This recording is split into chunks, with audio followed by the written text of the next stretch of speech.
Merhaba arkadaşlar, Rüya ile Sağlıklı Yaşam kanalına hoş geldiniz. Bugün sizlere çok basit, çok faydalı bir çay tarifim var.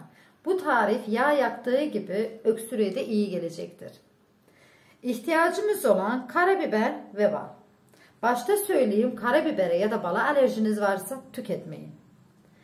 Bir çay kaşığı karabiberi, bir çay kaşığı da balı ekleyip biraz macun gibi olana kadar karıştıralım.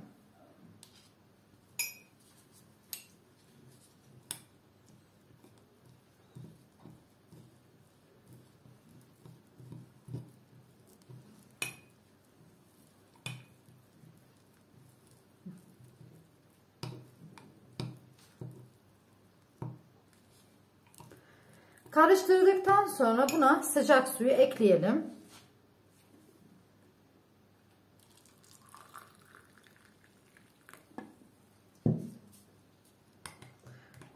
Bunu güzelce karıştıralım.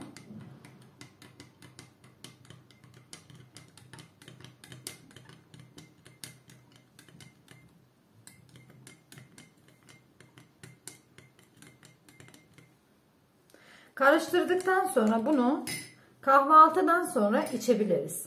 Akşam ise yatmadan 1 ya da 2 saat önce tüketebiliriz. Karabiber ayrıca solunumu rahatlattırdığı gibi sindirimi de kolaylaştırır ve bunun yanı sıra ishal, kabızlığa da iyi gelecektir. Karabiber o kadar faydalı ki arkadaşlar, soğuk algınlığı ve öksürüğü tedavi edici özelliği bulunur. Ayrıca balgam söktürücü özelliği de vardır. Araştırmalar sonunda kilo kaybını da destekliyor. Bugünlük bu kadar. Faydalı olduysam ne mutlu bana arkadaşlar. Beğenmeyi ve hala abone değilseniz abone olmayı unutmayalım. Sağlıcakla kalın.